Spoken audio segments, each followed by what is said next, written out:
Matthieu, chapitre 5. À la vue de ces foules, Jésus monta sur la montagne. Il s'assit et ses disciples s'approchèrent de lui. Puis il prit la parole pour les enseigner. Il dit, « Heureux ceux qui reconnaissent leur pauvreté spirituelle, car le royaume des cieux leur appartient. Heureux ceux qui pleurent, car ils seront consolés. Heureux ceux qui sont doux, car ils hériteront la terre. Heureux ceux qui ont faim et soif de la justice, car ils seront rassasiés. Heureux ceux qui font preuve de bonté, car on aura de la bonté pour eux. Heureux ceux qui ont le cœur pur, car ils verront Dieu. Heureux ceux qui procurent la paix, car ils seront appelés fils de Dieu. Heureux ceux qui sont persécutés pour la justice, car le royaume des cieux leur appartient. Heureux serez-vous lorsqu'on vous insultera, qu'on vous persécutera et qu'on dira faussement de vous toutes sortes de mal à cause de moi. Réjouissez-vous et soyez dans l'allégresse, parce que votre récompense sera grande au ciel. En effet, c'est ainsi qu'on a persécuté les prophètes qui vous ont précédés. Vous êtes le sel de la terre. Mais si le sel perd sa saveur, avec quoi la lui rendra-t-on? Il ne sert plus qu'à être jeté dehors et piétiné par les hommes. Vous êtes la lumière du monde. Une ville située sur une montagne ne peut pas être cachée, et on n'allume pas non plus une lampe pour la mettre sous un seau, mais on la met sur son support et elle éclaire tous ceux qui sont dans la maison.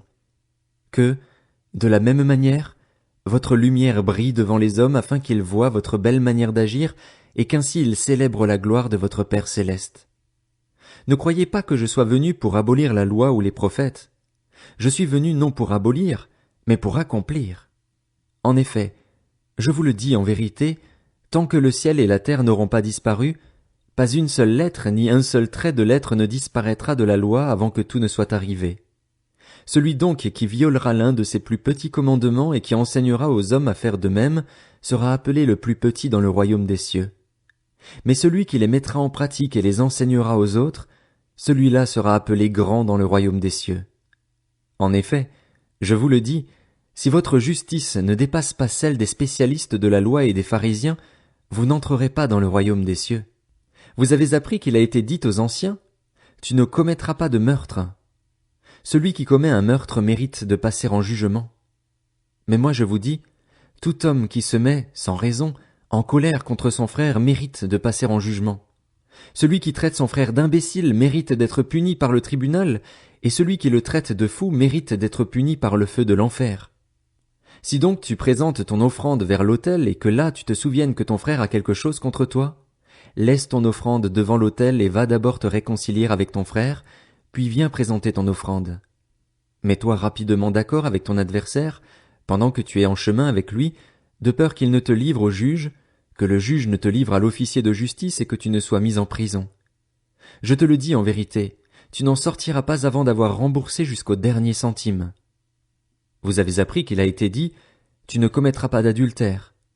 Mais moi je vous dis, tout homme qui regarde une femme pour la convoiter a déjà commis un adultère avec elle dans son cœur. Si ton œil droit te pousse à mal agir, arrache-le et jette-le loin de toi, car il vaut mieux pour toi subir la perte d'un seul de tes membres que de voir ton corps entier jeté en enfer.